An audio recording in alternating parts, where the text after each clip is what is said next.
जिसकी लाठी उसी का भैंस। नदी पार करते ही जंगल का रास्ता शुरू हो जाता है।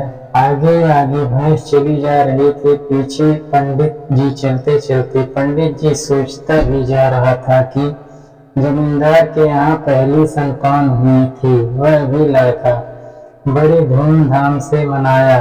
यह लड़के का जन्मदिन जमींदार के वंश की आगे की परंपरा खत्म हो गई थी। जमींदार के यहाँ 5 भैंस थी। आज खुशी खुशी से जमींदार ने मुझसे कहा था कि जजमानी में जिस भैंस को चाहो ले लो। पंडित आज मन पसंद की भैंस जजमानी में पाकर बहुत प्रसन्न था। जिंदगी में पहली बार किसी ने जजमानी में इतनी बड़ी चीज दी थी। पंडित जी ने पहलवानी की शौकीन थे, इसलिए अब दूध की कमी नहीं रहा करेगी। राह में यही सब सोचता पंडित चला जा रहा था। जंगल की पगडंडी से होता हुआ एक अहिर चला आ रहा था। उसके हाथ में लाठी थी। पगडंडी से आता हुआ वह पंडित के पास से ही निकला। अहिर पंडित से बात करते हुए साथ साथ चलने लगा। भैंस को देखकर अहिर की नीयत खराब हो गई। वह पंडित से बोला, पंडित जी आप पूजा पाठ करने वाले आदमी, भला आप कहाँ भैंस की देखभाल कर पाएंगे। जंगलों में चराना और तालाब में स्नान कराना, यह सब आपकी बस की बात नहीं है। आप जजमानी करेंगे या भैंस की देखभाल करेंगे। पंडित उसकी बात सुनता जा रहा था और भैंस को हाँकता जा रहा था। पंडित उसकी बात सुनने के बाद बोला, अहिर देवता तुम कहना क्या चाहते हो। अहिर बोला, भाई यही कि भैंस मुझे दे दो, आप देखभाल नहीं कर पाओगे। पंडित बोला, अपने लिए लाया हूँ, तुझे क्यों दूं। अहिर बोला, यह लाठी देखी है, एक सिर पर पड़ी तो खोपड़ी फूट कर खरबूजे की एक अन्य प्राजुत की तरह हिल जाएगी। तू भी जजमानी में से मुफ्त में लेकर आया है। अहिर का शरीर अच्छा बढ़ा हुआ था। वैसे तो पंडित भी कम नहीं था, लेकिन पंडित लड़ने वाला आदमी नहीं था।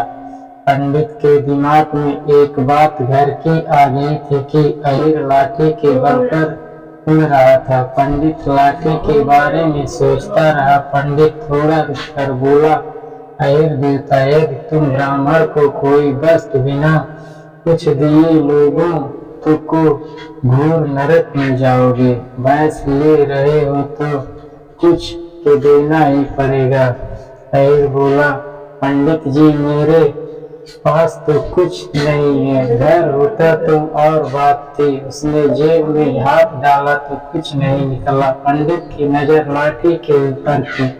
पंडित बोला, कुछ नहीं है, लाठी तो है, सकून के तौर पर इसे दिया जा सकता है। सामने देखा कि लगभग 2 फुटांग पर गांव दिख रहा है। रास्ता भी बीच गांव लेकर जा रहा है।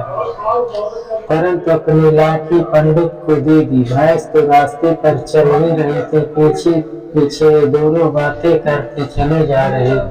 अहिर खुश था कि भैंस मेरी हो गई।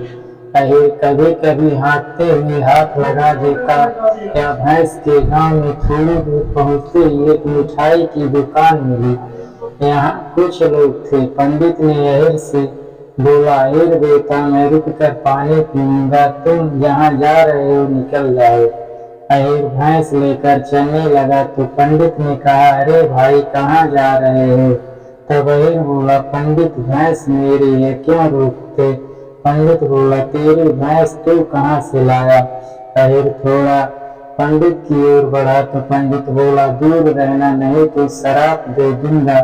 दोनों को अगड़ते देख कर वहां के लोगों ने बच बचाव किया। टूटे मैने की आवाज सुनकर तमाम लोग आ गए। मुखिया का घर सामने ही था। इन लोगों का झगड़ा देखकर सब लोग आ गए। एक ने कहा, थोड़ा रास्ता दो, तभी मुखिया आ गए, अब निपटारा हो जाएगा। एक ने बगल से चारपाई ला कर दी। मुखिया उस पर बैठ गए। मुखिया ने पूछा, क्या बात है। दुकान पर बैठे लोगों ने बताया कि दोनों बातें करते चले जा रहे थे। यहाँ आते ही दोनों झगड़ने लगे। जो ये लाठी लिए हैं, इसने इससे कहा कि मैं थोड़ा रुकूंगा, तुम्हें यहाँ जाना हो जाओ।